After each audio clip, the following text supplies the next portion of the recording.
Hello everybody, welcome back to a brand new episode of our iRacing NASCAR career mode here on the channel. Hope you're all having a great day. Today, it is New Hampshire time, and this is going to be an interesting one, a track that I've never necessarily vibed with very much, so I'm curious to see how we're going to do in this number 21 car, fresh off of a DNF actually, in Atlanta, so that was a bit embarrassing, a bit rough, not good for our playoff situation, of course, coming into this episode, so we need to step it up, and we've had moments this season where we showed promise and speed. We've also had a lot of moments where we have shown cars in a wall, and in other cars. The cars hitting cars, I've done everything, just about. I've hit everything but the pace car, I feel like, this season so far. So we're jumping right into the action here in qualifying, by the way, but it's pretty obvious. If I want to, kind of make a name for myself and get to the top level of the Cup Series next season, we need to, well, really just simply clean it up, because we are showing we have a lot of pace. I mean, we have put this 21 car inside the playoffs so far, of course, still have to get through to Daytona,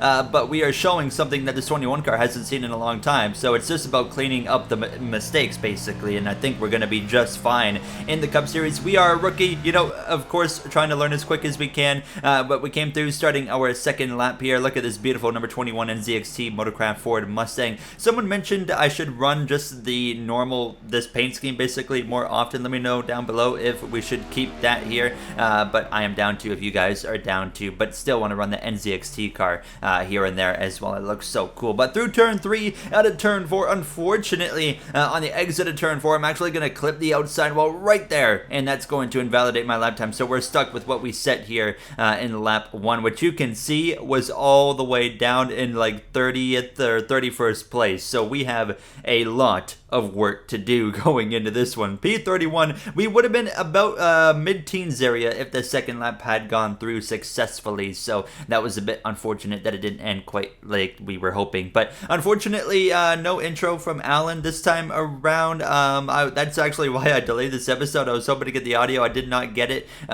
so I decided, okay, I gotta get this thing out because I don't want to make you guys wait too long. So I apologize for the delay in between episodes, but I'm gonna try and crank a few out here pretty quickly, but we'll see what happens now. But here we are at New Hampshire, ready to get racing. You can see I actually added like a few extra laps this time, so that'll make it a little bit interesting now with stages and whatnot. But Chase Elliott, Martin Truex Jr. lead the way to the green flag. Bubba Wallace as well up here in the mix in third place. We're underway down into turn 1. Kyle Larson, Christopher Bell, Joey Logano as well, completing the top 6. Look at that beautiful number 19 Interstate Batteries machine driven by Truex, and of course you see all the real authentic 2022 New Hampshire liveries on track right now from the real race, of course, in the 2022 season. That's as usual, all thanks to Davis Warren. Massive shout out as usual to him. Make sure to check out his trading paints where you can get access to that and so many other collections from past and present NASCAR Cup Series races as well. He's also selling tickets. You can check down below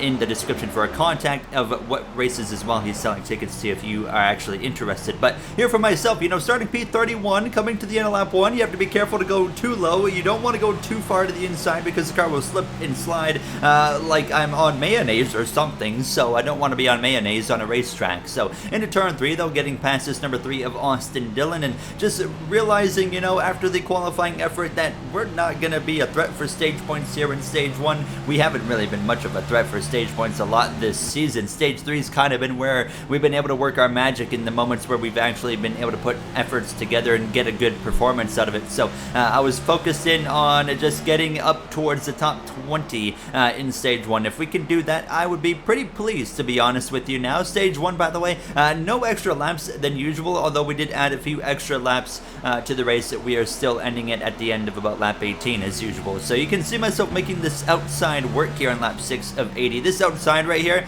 this is where you want to be to complete passes. Now, the inside, of course, works just fine as well, but on the outside, you can really pin somebody down, and then on the exit of the corner, they just can't get the power down, and you can see right there, I'm able to clear that 47 of Stenhouse, and then we would eventually get to the outside of Rookie of the Year contender up to 38 of Todd Gilliland. Now, I haven't really thought a lot about what the 2023 season is going to look like in this game. It's probably going to be very similar to the real-life 2023 season, other than the fact that one of the teams is going to be Dodge. We know that, but what team is it going to be? Stay tuned. Here we are battling with Eric Almirola. There's been a lot of rumors here. Rumor mill time. You see a few of the rumors popping up on your screen right now. Are we going to the 10 car or not next season? Are we going to stay in the 21 or we're going to Penske. I don't know. Our name's been floating around a little bit as some teams have certainly recognized that we actually have a lot of speed in the car. Although we've crashed the car a lot, we've got a lot of speed. Kind of feel like Jeff Gordon in his rookie season back in like 1993. A lot of speed, but just crashing quite a bit. Now, does this mean I'm the next Jeff Gordon? I mean, I wouldn't complain. That is my all-time favorite race car driver in anything racing. So,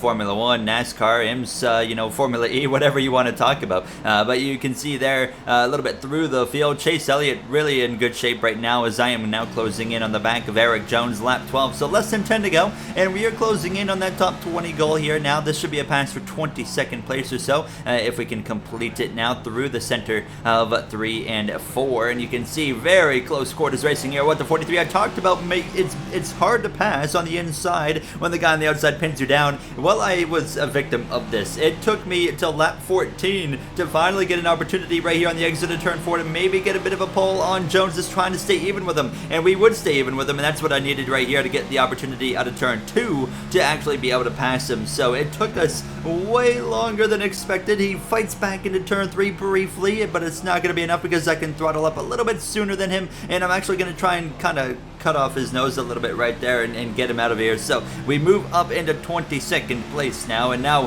final lap underway in stage 1. We're all over the back of Chris Buescher at this point here, but I wasn't going to push the issue too much as Chase Elliott now 2.5 seconds ahead of Martin Truex Jr. And Kyle Larson. So Chase Elliott cruising to a stage victory here. Another playoff point that is going to be for that Napa Auto Parts Chevrolet driver. And there you can see Truex, Larson, Bubba Wallace, and all these guys cross the line as well. Chastain with the final stage point here in stage 1 over William Byron. So P22, which was I was pretty happy with that. Pretty nice recovery now as we were ready to come into the pit lane. Random thought that just came to my head here as you see two clowns stay out on the track, Elliott and Truex, but I should finally have a possible crew chief audio coming into this series very soon, and that will mean you'll just hear more radio interactiveness in general. But you can see us exiting the pit lane, and we actually gained a few spots here, getting past the 17 of Buescher, getting past the 16 of Jay Cook. Just about, we're actually going to be pretty close here, but we do have about 3/4 of a car length on that 16. So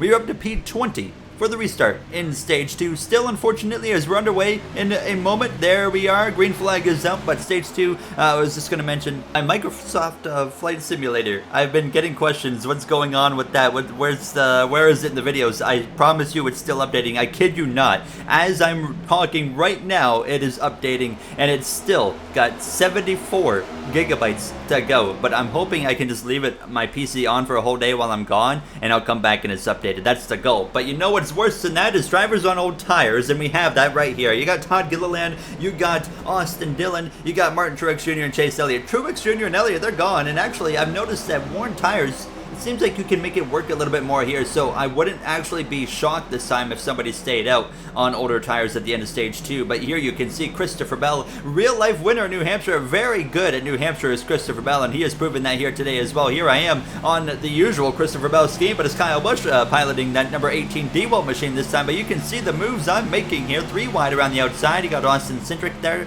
Alliance teammate. You got the 41 of Ryan Preece, and Ryan Preece is kind of flatlined a little bit. He had a lot of speed, had a lot of momentum. He was closing in a playoff spot, unbelievably so, and then he's kind of cooled down over the last 3-4 episodes, and he's kind of falling out of relevancy in the playoff fight. However, you know, there is still quite a ways to go, so don't count him out quite yet. There you see the 20 of Christopher Bell on fresh tires, bringing Denny Hamlin with them, and you got 3 Toyotas hunting down that Chevrolet Camaro, 2 of them JGR, and then, well, the other one is Denny Hamlin's employee of Kurt Busch now as they head down this back straight away, and Hamlin moves through into 2nd place. But there you see Truex fighting for his life, but Tyler Reddick's trying to move ahead, and here I am now fighting to the outside of Ross Chastain here, closing in towards the top 10 position. But here comes Kevin Harvick up my inside all of a sudden through 3 and 4, and actually easy pass for the 2014 Cup Series champion there. So unfortunate, but you know what, just settling in, it's still a nice running position we have set ourselves up in so far. We were closing in on Martin Truex Jr. as well as that number 22 Shell Pennzoil Ford Mustang driven by Joey Logano. Here's Harvick, who's stuck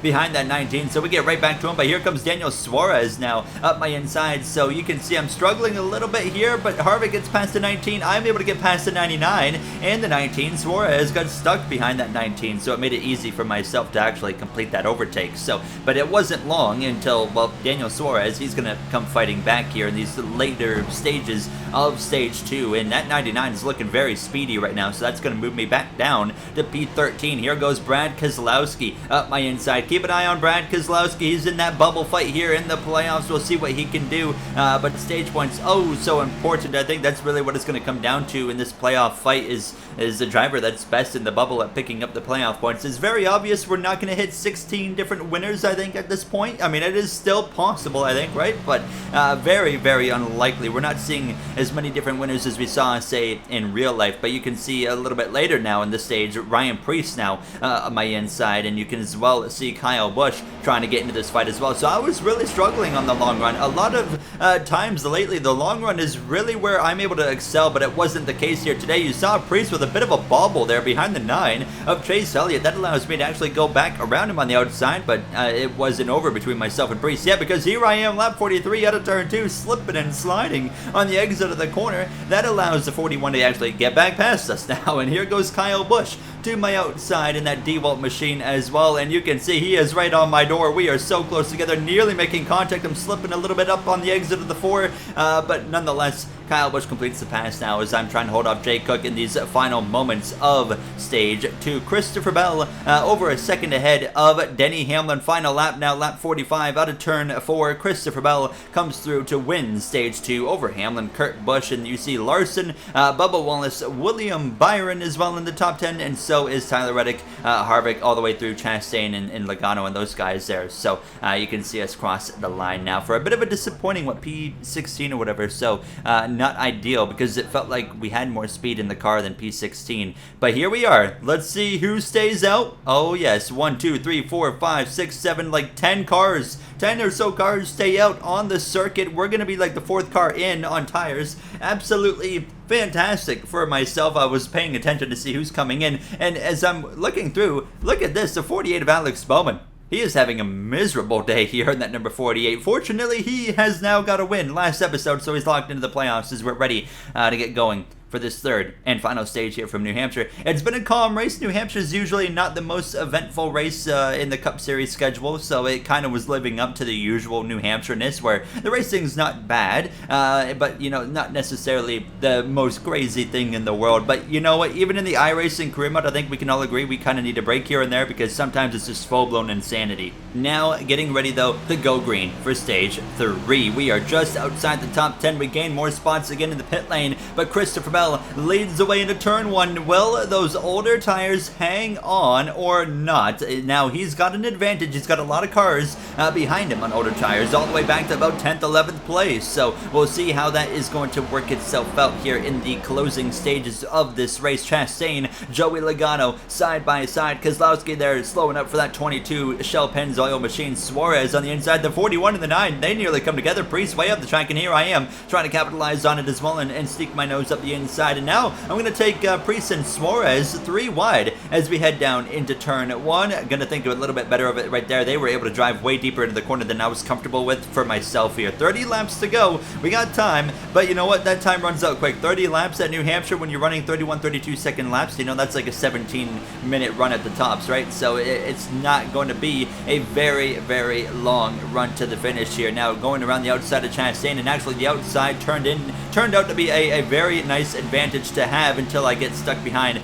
a driver like Kyle Busch. But you can see some 3 wide action here in front of us on the exit at turn 2. I get a nice run to clear Joey Logano, and I decide, you know what, we're going to go 4 wide into turn 3, maybe a little bit over aggressive, a little bit of contact right there with the 9 of Chase Elliott, and we back out of it. That was very close to becoming an accident. Very silly on my part to even consider doing that, but sometimes you just have a run. You want to see what happens as Brad Keselowski, the first car on fresh tires, is going to pass Christopher Bell. I'm surprised it took that long for Christopher Bell to lose the lead, and that might be a good sign for him as this race goes on. Ryan Preece, Chase Elliott, the next 2 on fresh tires, trying to run down Brad Keselowski. Keselowski could be a new winner and get himself into the playoffs, and RFK, most importantly, into victory lane for the first time time since Brad Keselowski joined as a co-owner for this 2022 season. You can see myself under pressure from Tyler Reddick, but putting the attack to Kevin Harvick here. And now P12 going for P11. We passed Harvick on the exit of turn 2, so we're not quite in the top 10 yet. I don't know if we will get into the top 10, to be honest here. You can see Chris Buescher up my inside here on the exit of 4, but I'm just doing everything I can to kind of keep him pinned down, and sure enough, he can't really do much with 22 laps to go. The laps winding down, the battles continue. Ryan Preece to second place. Chase Elliott is going to follow as well. Elliott has been so strong this season. He started out the season really hot, won a couple races, cooled off, and then has recently been picking it up again, and here he is going around the outside of the 41. This is going to be a pass as well for second place, and you can see right now, though, Brad Keselowski nowhere even close to being in sight. So that 9 car is going to need to complete this pass and get a move on with it, because I am a Chase Elliott fan right now for once, because I do not want Brad Keselowski winning, because he's not in the playoffs right now. He's a bubble driver. We do not need drivers that are in the 17th, 18th, 19th area winning races with our situation here in this 21 car, where it's going to be so hard to win races in the 21 car unless it's at a plate track, really. So you can see us up the inside now of William Byron late in this race. You see up top, 3 seconds the gap between Chase Elliott and Brad Keselowski with 18 laps to go. 2 rows of side-by-side behind us, Buescher and Jones going at it as well. And then number 43, Focus Factor Machine, he's on the outside following that Liberty Machine of William Byron. Byron, your Auto Club winner, had such a fascinating season so far, as we're going to go through the grid late in the day here in New Hampshire. Keselowski leads the way, but Chase Elliott is in fact closing the gap, and I think he might have enough time to get there. Ryan Preece, 3rd place. Kyle Busch had a gamble with those fresh tires. He's up to 4th place. Christopher Bell is honestly holding on tremendously there in 5th place on old tires. See the rest of the top 10 as well as myself trying to get into the top 10, and still side-by-side battles happening everywhere. Jay Cook in the number 16 having a tremendous actually effort here in New Hampshire today. He missed a race recently. He was out in Road America, but back in the car recently, and he's been picking it up. He needs to pick it up because, and not only him, but Justin Haley, Colleague Racing's having a really rough season right now. Daniel Suarez having a rough race here as the race goes on, unfortunately, and Alex Bowman, I don't know what's going on with him, but he's just having a miserable day here in New Hampshire. Nothing seems to be working. He is battling with the 78 of BJ McLeod. I mean, what in the world is going on with that 48 of Bowman today? But like we already mentioned, fortunately for Alex Bowman, he has a win under his belt now. Last episode, quite literally. So he's locked in after that win in Atlanta. Here we are continuing to have some battles. Truex, unfortunately, was slicing his way through the field. He's going to pass me. Jay Cook up my inside. So once again, kind of similar to stage 2. The longer the run goes, which usually favors me, well, it's not favoring me today. I'm continuing to fall down the order. The 16 gets clear. Austin Cindric up my inside here. 10 laps to go in New Hampshire. You see the cloud cover coming over the circuit now. A little bit of shade we have to work with, but it really wasn't, doing anything special for my number 21 Motorcraft Ford Mustang. Briscoe gets past. Eric Jones gets past. Look at the top. Elliott only 7/10 of a second now behind Brad Keselowski. So the battle is on up front. Ryan Blaney is well going to get past me. I'm down to P17 in these closing moments of this race. Ryan Blaney is actually closing in on Kyle Larson for the regular season championship battle, so we're going to start paying attention to that hopefully starting next episode. But there you see the gap. Elliott is closing, and then a few moments later, look at it now. Within striking distance is Chase Elliott. We're approaching the very final couple of laps of this race. Chase Elliott is going to get to the 6 car, sorry, as I get a bit of a slide here on the exit of turn 2, but out of turn 4, down the front straightaway into turn 1, 2 laps to go for Brad Keselowski. Him and Chase Elliott are going to scrap it out. Keselowski knows what's at stake. This is a playoff chance on the line, but it might not be enough to drive him to the victory, because here goes Elliott around the outside down this back straightaway side by side as the Napa Auto Parts Chevrolet Camaro leads the way into 3. Keselowski fights back just about dead even, but it's not going to be enough from that 6 car of Keselowski out of turn 4. I think Elliott's going to get clear. Yes, well, it's going to be game over for Keselowski. White flag in the air for that 9 of Chase Elliott, and sure enough, out of turn 4, Chase Elliott will come through to win in New Hampshire over Brad Keselowski. Ryan Preece is going to hold off Kyle Busch there for 3rd place, the day he very much so needed. Kyle Busch has had a massive cool-off lately here in this iRacing career mode. You see everybody else coming through to cross the line. I'm fortunately going to hold off the 47 of Stenhouse, but still a disappointing 17th place finish here today in New Hampshire. Just didn't have the speed I needed. One of the things, though, that I'm pretty happy about is the fact that, well, we actually were able to keep the car clean for quite literally the whole day. So that is a nice change of scenery, to be completely honest with you guys here. But Chase Elliott with his third win of the season. He won a stage as well. Things were looking pretty good for him today. He was very difficult to beat. So Chase Elliott now 3 wins, which ties him at the most with his teammate of Kyle Larson. You see the point standings as well on your screen as the finishing order is scrolling through on the top. So, you know, it wasn't the greatest day for us, and it just continues to put us in this bubble area and whatnot. And Busher, you know, he was around us the whole day. Gilliland ran decent. Briscoe had an okay day. Haley had a rough day. So some things worked, some things didn't. Keselowski improved, and so did Harvick. So it's really interesting to see this all work out. But that's going to wrap it up for myself here in this iRacing career mode today. In the next one, actually, we're going to have a very interesting one, I think, in the next episode, because it is Indianapolis Oval. Back-to-back Indy Oval, then road course. I think we got 2 spicy episodes on the way, but we're going to find out the hard way. I'll see you guys next time. Have a great day, everybody.